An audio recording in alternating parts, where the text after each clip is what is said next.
আমি পথি, আমি যাত্রী, গোটা পৃথিবী আমার ঘর। ব্যাকপ্যাক নিয়ে বেরিয়ে পড়ি। আমরা এখন ধারাগিরি ফলস দেখতে যাচ্ছি। একটু আগেই গাড়িটাকে আমরা পার্কিং করলাম। আমরা যে রিসোর্টটায় আছি সেই রিসোর্টটা থেকে এটা 1 থেকে 1.5 কিলোমিটারের দূরত্ব। পুরোটা গাড়ি যায় না, তবে এই রাস্তাটা আপনারা দেখছেন, এই রাস্তাতে গাড়ি যেত। তবে আমরা to be on a safer side গাড়িটাকে একটু আগে পার্কিং করে দিলাম, একটা জায়গা ছিল। এবার আমরা চলেছি। দেখলাম 3-4টে বাইক আমাদেরকে ক্রস করলো, মানে তারা ধারাগিরি ফলস দেখে ফিরে যাচ্ছে। আমরা এখন ধারাগিরির উদ্দেশ্যে চলেছি। ধারা আর গিরি এই দুটো মিলিয়ে হচ্ছে ধারাগিরি। ধারা মানে বুঝতে পারছেন নিশ্চয়ই, ওয়াটারফলকে ধারা বলছে, মানে উপর থেকে নিচে নামছে, স্রোত। আর স্রোত, রাইট। আর গিরি হচ্ছে পর্বত বা পাহাড় যাই বলুন। তো ওই পাহাড়ের গা বেয়ে ঝর্ণা বা ওয়াটারফল এটাই বলুন, দুটো মিলিয়ে হচ্ছে ধারাগিরি। গতকাল আমরা এসছি, আপনারা জানেন। আজকে আমরা ঘাটশিলা, গালুডি, বুরুডি লেক এগুলো ঘুরে দেখার পাশাপাশি সুবর্ণরেখা নদী, ঘাটশিলা যার জন্য বিখ্যাত, বিভূতিভূষণের প্রচুর লেখায় এই সুবর্ণরেখার কথা রয়েছে। যারা এই বিভূতিভূষণ পড়েছেন, অপুর সংসার, পথের পাঁচালী পড়েছেন, তারা নিশ্চয়ই এই ঘাটশিলার কথা শুনে থাকবেন। এবং এই জন্য বাঙালিদের এটা একটা খুব অত্যন্ত জনপ্রিয় একটা জায়গা। বাঙালিরা বারবার ঘুরে আসে এই ঘাটশিলাতে।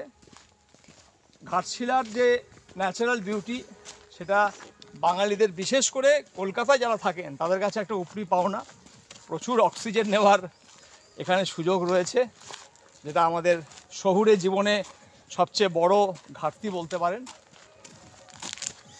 আসুন আমাদের সাথে আপনারাও বর্তমানে ধারাগিরি ফলস দেখুন, এবং তারপরে আজ আমরা ঘাটশিলায় যা যা করছি সেগুলোকেও আপনাদের সামনে এক এক করে রাখবো, যাতে করে আপনারাও যখন এখানে আসবেন, অনেকেই হয়তো ইতিমধ্যে এসেছেন, তারাও জানেন যে ঘাটশিলা দেখার জন্য যে 3-4টে জিনিস আছে, তার মধ্যে অবশ্যই একটা হচ্ছে ধারাগিরি ফলস। আমরা সেটাতে এখন চলেছি এবং তারপরে সারাদিন আজকে আমরা এই ঘাটশিলাতেই ঘুরবো এবং বাকি জায়গাগুলোকে, বাকি জিনিসগুলোকে আপনাদের সামনে এক এক করে তুলে ধরবো। পারিস? হ্যাঁ, 33 আর 22 যোগ করলে কত হয়? 33 আর 22 যোগ করলে কত হয় বল বল।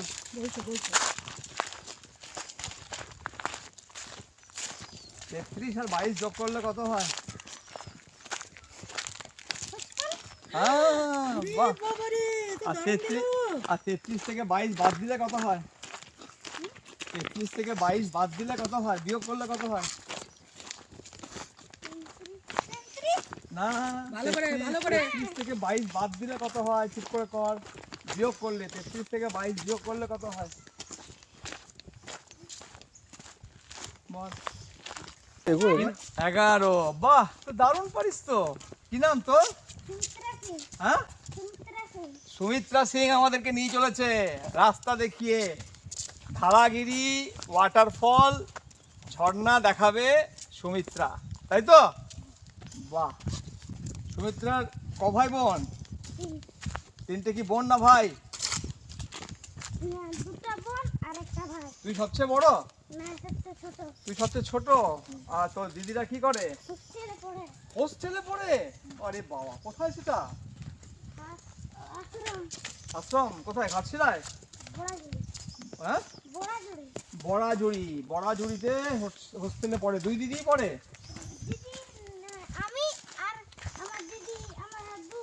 ও, 2 বোন। আর ভাই আছে? ভাই ছোট? ও, তোদের থেকে ওই বড়? বাহ। ভাইটা কি করে? বনকাটি স্কুলে 9 ক্লাসে পড়ছে। বাহ, তো খুব ভালো রে। তুই তো পড়াশোনা করবি তো নাকি? এই যে এরকম করে লোককে শুধু ঝর্ণা দেখাতে নিয়ে যাবি? হ্যাঁ কি কি পড়াশোনা করবি এরকম লোককে ঝর্ণা দেখাতে নিয়ে যাবি? পড়াশোনা করবি, খুব ভালো, পড়াশোনা করতে হবে তাই তো? আচ্ছা, আর তোর মা বাবা কি করে? ঘরে থাকে। কি করে, কাজ কি করে? কিছু করে না। তাহলে তোরা কি করে চলে? এমনি চাষ করে? চাষ করে কোথায়? ঘরের সামনেই? কি হয় চাষ করে? সর্ষে লাগাইছে? বাকি কালো সর্ষে না সাদা সর্ষে? সাদা সর্ষে। আর ধান টান হয়? ধান হয়? বাহ, চলে যায় ধান যা হয়? বাহ, খুব ভালো। কতটা হাঁটাবি আমাদেরকে? আর বেশি দূর নাই? আর এখন ঝর্ণাতে জল আছে তো না নাই? জল আছে। সারা বছর জল থাকে না থাকে না? থাকে। এই যখন প্রচন্ড গরম পড়বে তখন থাকবে জল? কখনো থাকবে? বাহ, ধারাগিরি। তোরা এটাকে ধারাগিরি বলিস তো না অন্য কিছু বলিস? ধারাগিরি বলিস। বাহ, খুব ভালো। তবে আমরা কাছাকাছি চলে এসেছি নাকি?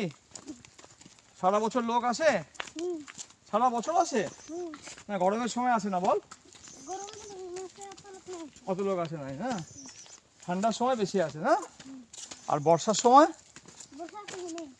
বর্ষা অত নাই আসে। আচ্ছা, এই দিকটা এটা কি এখান থেকে জল পড়ে? দিদি জল যায়? আচ্ছা, বাহ, আমাদেরকে অনেকটা নিচে নামতে হবে নাকি রে? অনেকটা? আরে বাবা, নামতে পারবো তো? বয়স্ক মানুষ তো, বুড়ো হয়ে গেছি তো, নাহলে তোকে ধরে ধরে নামবো কিন্তু। হ্যাঁ, ঠিক আছে। আচ্ছা, খুব ভালো মেয়ে, খুব ভালো মেয়ে, সব গল্প শুনিয়ে দিল। এই রাস্তা দিয়ে গাড়ি আসবে না, আপনাদেরকে গাড়ি রেখে বাকিটা হেঁটেই আসতে হবে। রাস্তা একটাই, আলাদা করে কোনো রাস্তা নেই। এই রাস্তা ধরে এলে আপনারা ধারাগিরি ফলসে পৌঁছে যাবেন। তো আমাদের সঙ্গে আজকে সুমিত্রাকে আমরা পেয়েছি। সুমিত্রা আমাদেরকে দেখেই বলে রাস্তা দেখিয়ে নিয়ে যাবো, পয়সা দিবি? কত টাকা? বলো 50 টাকা। ও আমাদেরকে দেখিয়ে নিয়ে আসছে। অত্যন্ত প্রান্তিক এলাকা, আপনারা নিশ্চয়ই অনুমান করতে পারছেন দর্শক বন্ধুরা। আপনারাও আসুন এখানে, আপনাদের অবশ্যই ভালো লাগবে।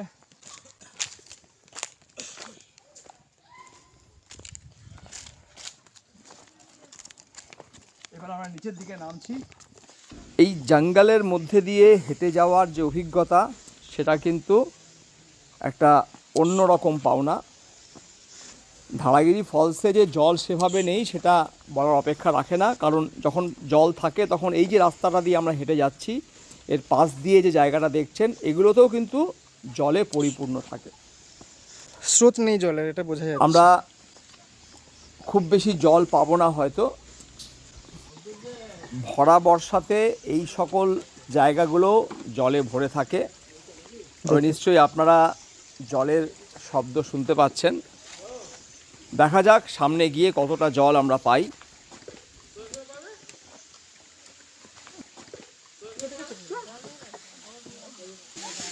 সামনেই আপনারা দেখছেন ধারাগিরি ওয়াটারফল। এই ওয়াটারফলের উচ্চতা 20 থেকে 25 ফুট।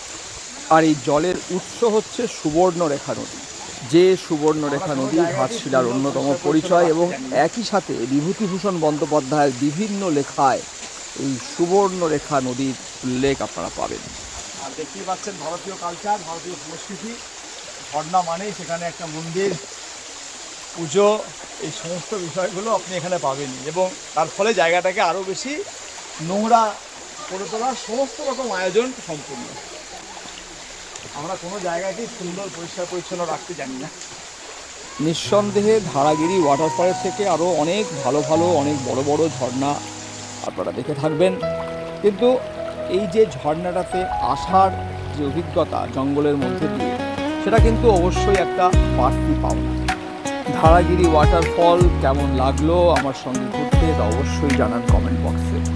এর পরের ভিডিওতে থাকবে জঙ্গল সাফারি। হ্যাঁ, ঘাটশিলায় জঙ্গল সাফারি, একদম অজানা একটা গোটা বিষয়। পৃথিবী তাই অবশ্যই চোখ রাখুন ব্যাকপ্যাকার্স নোটবুকের পর্দায়। ধন্যবাদ, ভালো থাকুন, সুস্থ থাকুন এবং অবশ্যই ব্যাকপ্যাকার্স নোটবুকের সাথে থাকুন। দেখবো নমস্কার। বিশ্ব চরাচর, আমি পথিক, আমি যাত্রী।